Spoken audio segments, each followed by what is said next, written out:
ताटभर पोटभर रेसिपीमध्ये तुमचं स्वागत।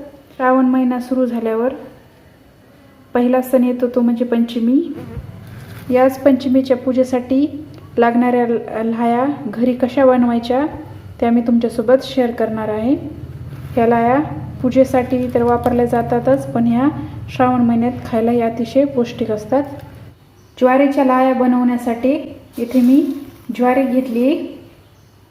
ही ज्वारी आपली रेग्युलरची ज्वारी आहे। ज्वारी ही चाळून निवडून स्वच्छ करून याची मोठी मोठी टपोरी अशी दाणे घेतलेली आहे। ज्वारी बरोबरच उकळी आलेले पाणी घेतले आणि हे पाणी आपल्याला या ज्वारीमध्ये टाकून घ्यायचे। उकळी आलेले पाणी घेतल्यानंतर आपल्याला ही ज्वारी पूर्णपणे मिक्स करून घ्यायची आणि मिक्स करून झाल्यावर 10 ते 15 मिनिटांसाठी आपल्याला ही झाकून ठेवायचे। 15 मिनिटं झालेत, बघून घेऊ। आणखीन एक वेळा ह्याला चांगल्या प्रकारे मिक्स करून घेऊ। पाणी काढून घ्यायचे वरचं, जेणेकरून यावरची बारीक ज्वारी निघून जाते। ज्वारीतलं पाणी काढून झाल्यानंतर एका कॉटनच्या कापडावर ही ज्वारी टाकून घ्यायची। कॉटनच्या कापडावर टाकल्यानंतर ज्वारीला कोरडं होऊ द्यायचं आणि ज्याप्रमाणे आपण ज्वारीला वाळायला घालतो अशा प्रकारे पूर्ण बाजूंनी पसरून घ्यायची। ह्या ज्वारीला 10 ते 12 तासासाठी सावलीमध्ये फॅन न लावता वाळू द्यायचं।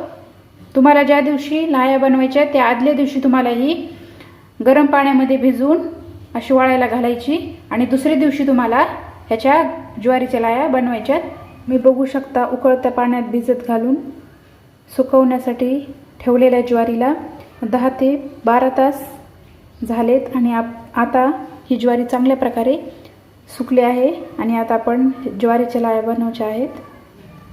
पॅन चांगला गरम झाला की यामध्ये 1 चमचा ज्वारी टाकून घेतली। एकाच वेळा जर जास्त ज्वारी टाकली तर यामध्ये चांगल्या प्रकारे ज्वारी फुलल्या जात नाही आणि लाह्या चांगल्या होत नाही। गॅस हाय फ्लेमवर ठेवून मध्ये मध्ये हलवत राहायचे, जेणेकरून सर्व ज्वारी एकसारखी गरम होईल। ह्या लाह्या फुटायला लागल्या की पुन्हा एकदा फॅन हलवून आपल्याला यावर झाकून घ्यायचे। गॅसची फ्लेम मी हायच ठेवली आहे।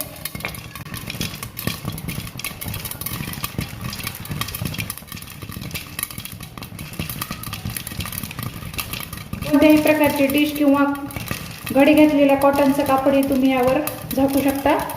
इथे आपल्याला छान फुटल्यात। आता आपण याला एकदा आणखी हलवून घेऊ। ह्या अशा प्रकारे झाऱ्यानं चाळून घ्यायच्या आपल्याला लाह्या।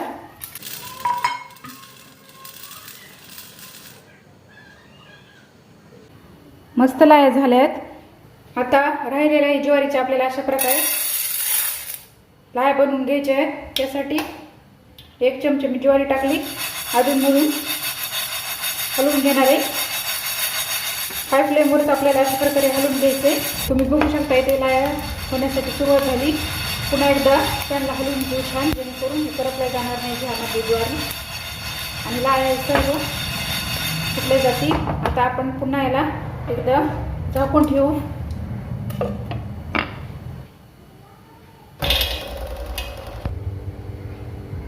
ज्वारीच्या फुटण्याचा आवाज बंद झाला की आपण यावरचं झाकून काढून घेऊ आणि इथे लाह्या मस्त फुटल्या। गॅसची फ्लेम लो करून घेऊ आणि याला हलवून घेऊ, जेणेकरून लाह्या करपल्या जाणार नाही आणि याला पुन्हा या लाह्याला एकदा झाऱ्याच्या मदतीने गाळून घ्यायच्या। इथे आपल्या लाह्या तयार झाल्यात आणि तुम्ही बघू शकता किती छान झाल्यात।